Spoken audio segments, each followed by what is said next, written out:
Excelência, a memória. Olá, eu sou Viviane Cesarino e este é o Vossa Excelência, a Memória. A gente já contou para vocês muitas histórias de pessoas que começaram as suas carreiras políticas na Câmara e aqui aprenderam muito, voaram alto. Mas hoje eu queria chamar a atenção para quem já chega com experiência, principalmente na criação e na implantação de políticas públicas. Qual a inovação que um homem que criou o FIES, Financiamento Estudantil, e o Bolsa Escola promoveu aqui dentro? Ah, foram muitas, viu? Principalmente relacionadas à transparência, o meu assunto favorito. Estamos falando de Floriano Pêssaro, sociólogo, secretário estadual de Desenvolvimento Social, ex-deputado federal e vereador de 2009 a 2014. É uma honra receber o senhor aqui. Muito obrigada pela presença no nosso programa. Obrigado, Vivi. A honra é minha e a honra de estar com você, de estar aqui nesse plenário azul, né, o plenário da Câmara Municipal de São Paulo, talvez um dos espaços públicos em que eu tive o maior aprendizado da minha vida. E olha que foram vários aprendizados ao longo da minha vida, tanto no Executivo quanto depois no Legislativo. Mas aqui, esse espaço, essa casa, talvez o meu doutorado em política e em ciência política. É muito interessante saber disso, porque eu pensei, um sociólogo com experiência de Brasília, e olha que experiência com duas políticas públicas que são importantes até hoje na educação, acho que as mais importantes. É verdade. Chegou aqui e aprendeu. Aprendi. Aliás, eu acho que todo mundo que tem vocação, que eu acho que é o meu caso, para a política pública, ou mesmo aqueles que gostam de política e querem participar da vida pública e da vida política, tem várias formas, não? Carreira de Estado, concurso público, partidos, movimentos sociais, coletivos, mas é interessante que, se você quiser de fato ter uma experiência legislativa, comece pela sua Câmara. Eu vejo muita gente querendo, especialmente em anos eleitorais, de eleições nacionais, querendo ser candidato a deputado estadual, deputado federal e tal. E eu sempre pergunto assim, mas você já passou pela Câmara Municipal da sua cidade? Porque não só é o primeiro passo, porque é o passo mais próximo da sociedade, das pessoas, né? É o chão de fábrica, é onde as pessoas vivem, né? Como diria o nosso saudoso Franco Montoro, as pessoas não vivem na União ou no Estado, as pessoas vivem no município, nas cidades.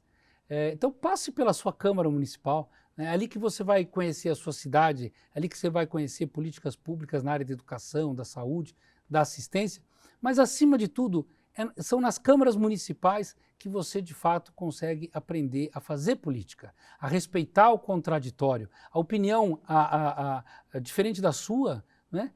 E criar de fato um espírito democrático e participativo.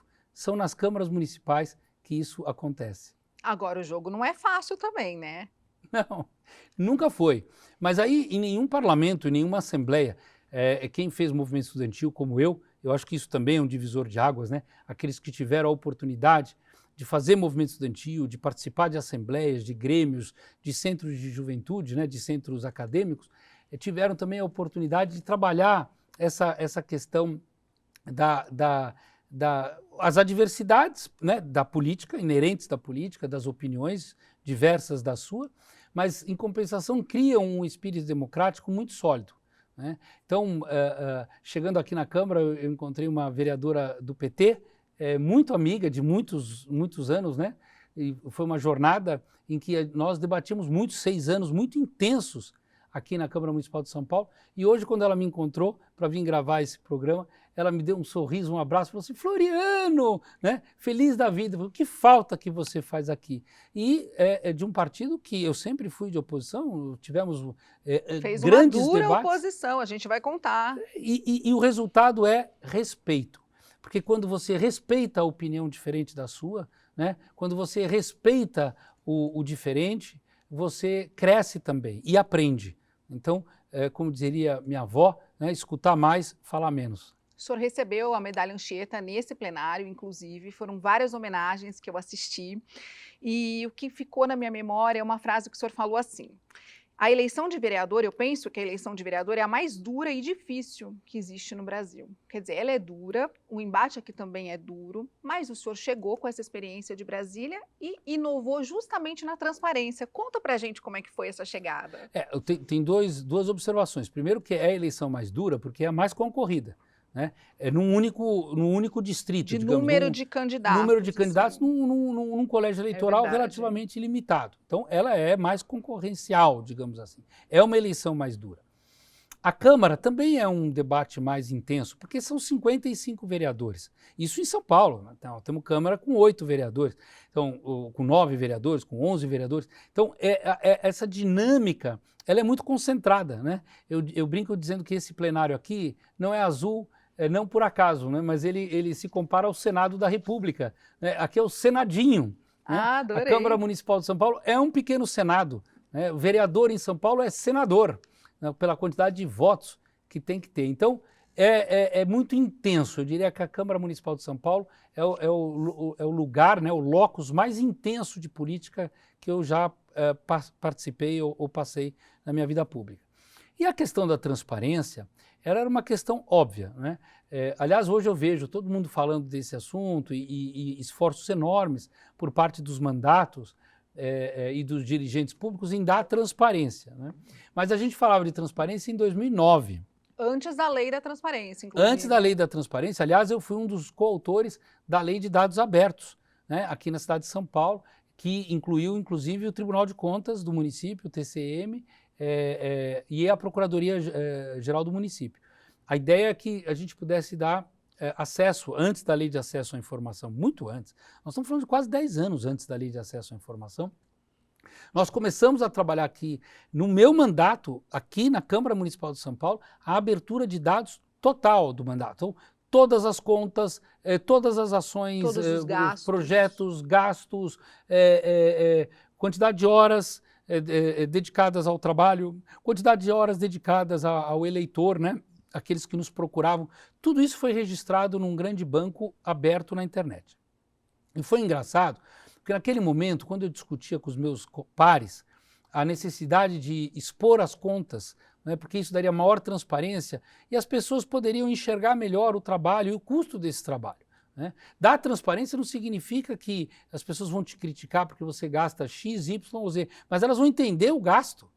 Mais importante saber se um vereador é caro ou barato é saber o que ele está gastando, por que ele gasta, né? O que é aquele gasto. Uma grande parte do gasto do mandato é para informação, através de jornais, informativos. Bom, na prestação época, de contas. Prestação de contas. Na época se usava até correio. Né? Eu usei muito relatório de gestão. Cada ano fechava um balanço e colocava na internet. Mas na época muitos colegas diziam assim, não, mas é só registrar as contas em cartório. É como se alguém fosse no cartório verificar a conta de um político. Não vai, né? Óbvio. Então, hoje com a internet ficou mais fácil. Mas desde 2009, todas as contas do mandato, todos os gastos, todas as receitas, todas as horas destinadas ao trabalho foram colocadas na internet de forma em dados abertos e passíveis de cruzamento, que a gente chama de manipulação no sentido de cruzamento. Então, não adiantava também colocar uma planilha Excel bloqueada. Que ninguém entendesse nada. Então, eram dados acessíveis e passíveis de comparação. Isso revolucionou a história da Câmara Municipal de São Paulo, porque eu fiz isso em 2009, nos primeiros meses, logo em seguida um outro vereador do PT, naquela época, fez a mesma coisa, foi até curioso, aliás, o vereador está aqui até hoje, é um grande vereador dessa casa, mas nós fizemos juntos, né? Eu iniciei, ele deu sequência, e aproximadamente 6, 7 meses depois, né, que criou aqui um debate interno, todos os vereadores começaram a colocar suas contas na internet. O que mostra que o exemplo de quando a gente fala, né, uma andorinha não faz verão, faz sim. Uma andorinha faz verão, ela puxa o verão. Né? Então, eu acho que esse é o legado mais interessante, que foi o exemplo que depois foi seguido por todos. E foi uma das características, né, que levaram o senhor a receber 2 vezes da ONG Voto Consciente o melhor vereador de São Paulo. Foi considerado por 2 vezes. Eu fiquei tão feliz. Isso é um marco, né? Porque essa ONG Voto Consciente é justamente a que analisa a transparência dos mandatos. Agora, conta uma coisa pra gente. Teve resistência quando o senhor abriu? Teve resistência. Primeiro porque muitos vereadores gastavam mal, né, o dinheiro público. O dinheiro é público. E depois porque alguns vereadores não sabiam por que gastavam. Então, assim, o sujeito não tinha ideia do gasto. Era o chefe de gabinete, era o assessor, não tinha ideia. Então, na hora que você coloca isso na planilha, você dá transparência. Mas, o mais importante, Vivi, é que na hora que todos começaram a colocar seus gastos, nós passamos a ter o poder de nos compararmos os gastos.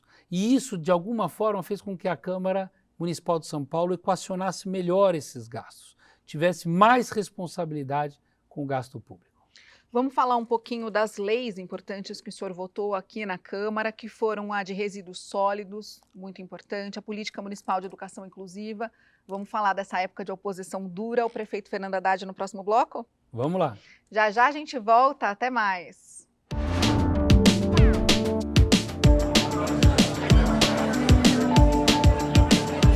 Vossa Excelência, a memória.